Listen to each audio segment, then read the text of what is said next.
यार सुबह सुबह उठा, आंखें मली भी नहीं थी कि आदत के मुताबिक मोबाइल पकड़ा और जैसे ही सोशल मीडिया खुला तो बस हर जानब एक ही महफिल लगी, एक ही तरह की पोस्ट, एक ही कहानी। डकी भाई, सरफराज चौधरी, रजब भट्ट, नानी वाला, कमाल ही हो गया। ऐसे लग रहा है कि जैसे सोशल मीडिया पर अब कोई और चीज़ बची है। हर तरफ यही चार नाम, यही टॉप ट्रेंडिंग, यही कहानियाँ और यही चर्चे। अब बात कर रहे हैं डकी के साथ जो कुछ हुआ वो तो अब सब जानते हैं, और जो हम लोग नहीं जानते वो शायद डकी भाई, सरफराज चौधरी और अल्लाह ताला बेहतर जानते हैं। और हो सकता है कि हम सबसे बढ़कर डॉक्टर अफान कैसर भी इस कहानी की कहीं ना कहीं कोई धुंधली सी सरगोशियों से वाकिफ है, क्योंकि सच पूछे तो ये कहानी एक झटका है, एक शॉकिंग स्टेट ऑफ अफेयर है।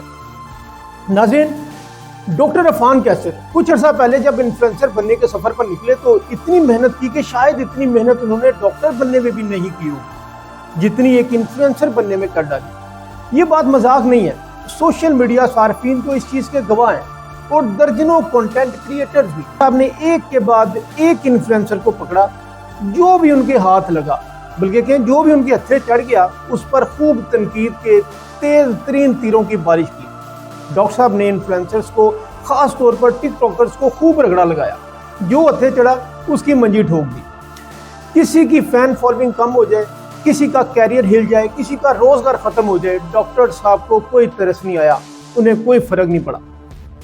बस उन्हें रेटिंग चाहिए थी, एक रेसिंग की, व्यूज की। और ये भी हकीकत है कि डॉक्टर साहब इतनी रिसर्च शायद दवाइयों पर भी नहीं करते जितनी ये रोज नई कंटेंट हंटिंग पे करते हैं।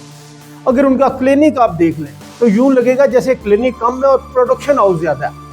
सेथोस्कोप की जगह कॉलर माइक्स, बीपी ऑपरेटर्स की जगह पर ट्राइपॉड और मरीजों की जगह पर ब्रेकिंग न्यूज़। आपको याद होगा कि कुछ दिन पहले एक बोगस खबर वायरल हुई थी ना, जो नसीबो लाल के घर पे बच्चा पैदा हुआ।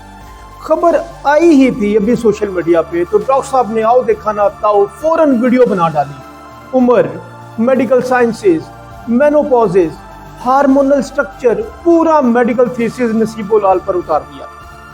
लेकिन थोड़ी देर बाद असल खबर आ गई कि बच्चा नसीबो लाल के घर नहीं, उनके बेटे के घर पैदा हुआ था। बस फिर क्या था, डॉक्टर साहब ने फौरन अपनी वीडियो डिलीट कर दी। और ऐसी कई मिसालें, ये एक नहीं बहुत सी मिसालें बड़ी पड़ी हैं। अब असल मौजू की तरफ वापस आते हैं। डॉक्टर अफान के दर्जनों वीडियोस एक बात तो साबित करती है कि वो इन्फ्लुएंसर्स के मामले में बहुत जज्बाती हैं, बहुत एग्रेसिव हैं और ऑन स्क्रीन बहुत फ्रस्ट्रेटेड भी रहते हैं। उनके व्लॉग्स एक तरह से कोर्ट रूम बन जाते हैं, जहां वो खुद ही जज भी होते हैं, खुद ही ज्यूरी भी होते हैं और एग्जीक्यूशनर भी वो खुद ही होते हैं। और इसके बिल्कुल बाद, इस चीज़ के बिल्कुल बाद डकी भाई की गिरफ्तारी की खबर सामने आती है। फिर उनकी दर्द भरी वीडियो और फिर अवाम का शदीद रद्द-ए-अमल। मामला यूं बढ़ा कि अवाम ने डॉक्टर साहब पर भी उंगलियां उठाना शुरू कर दी हैं कि जिस अंदाज में डॉक्टर साहब ने सरफराज चौधरी के साथ व्लॉग बनाए, अपना करीबी ताल्लुक जाहिर किया और FIA, साइबर क्राइम के मजबूत रवाबत के इशारे दिए। कहीं ऐसा तो नहीं कि डकी भाई के साथ जो कुछ हुआ इसका स्क्रिप्ट कहीं ना कहीं डॉक्टर साहब के हाथों से लिखा गया। नाज़रीन, ये याद रखिएगा, मैं किसी पर इल्जाम नहीं लगा रहा, मैं वही बात कर रहा हूं जो सोशल मीडिया के मुख्तलिफ गर्दिशों में जो कंटेंट जा रहे हैं, जो पोस्ट जा रही हैं, जो चर्चे हो रहे हैं और जो स्पेकुलेशंस हैं, वो यही आवाज़ें गूंज रही हैं। और दिलचस्प बात यह कि अगर डॉक्टर साहब अभी तक सरफराज चौधरी के डकी के साथ गैर इंसानी सलूक पर कोई खुली बात नहीं कर रहे हैं, तो सवाल ये भी उठता है कि अब इंसानियत कहाँ गई?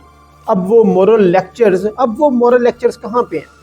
और दोस्तों, बात वही है कि अगर मैं सिर्फ अगर की बात कर रहा हूं, अगर वाकई पूरे मामले का स्क्रिप्ट कहीं लिखा गया है और कहीं पर्दे के पीछे प्लानिंग हुई है, और अगर कहीं यही अनजाने से आए और यही छुपे हुए हाथ स्क्रिप्ट के पीछे से निकल आए, तो क्या डकी भाई के साथ जो लूटमार, जिल्लत और तशद्दुद हुआ उसमें डॉक्टर अफान भी शरीक कहानी है और लूटी गई रकम के हिस्सादार भी? अगर खुदा न खास्ता ऐसा है तो फिर कहानी बहुत दिलचस्प होने वाली है। वक्त का इंतजार कीजिएगा, फिर तहकीकात का दायरा भी वसी होगा। फिर ये मामला A वर्सेस B नहीं रहेगा, ये एक सीरीज बन जाएगा और सीरीज का अगला एपिसोड वक्त खुद बता रहेगा। दोस्तों ये किसी एक इंसान की बात नहीं है, ये पूरे इकोसिस्टम की बात है। यहाँ हर कोई शिकारी है और हम लोग, हम अवाम, हम बस शिकार है। अल्लाह ही है जो हमें बचा रहा है। डकी भाई के आंसू, यकीन करें, वो इस तरह बिके हैं जिस तरह शायद नसीबो लाल के सबसे बड़े हिट सॉन्ग भी नहीं बिके।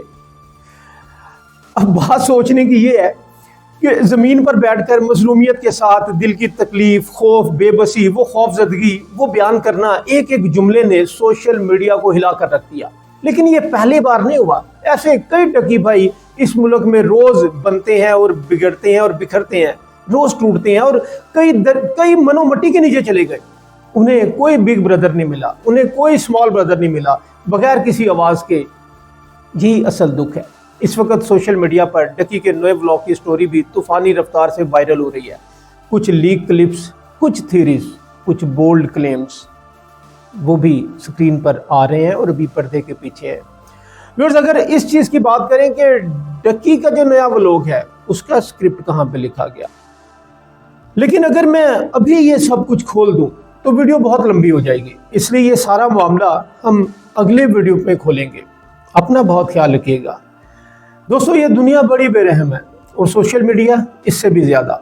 अल्लाह सुब्हानहू तआला हमें हर फितना, हर शर और हर मकारी से महफूज रखे। अपने दोस्तों का, फैमिली का बहुत ख्याल रखिएगा और अपने इस चैनल का भी। अल्लाह हाफ़िज़।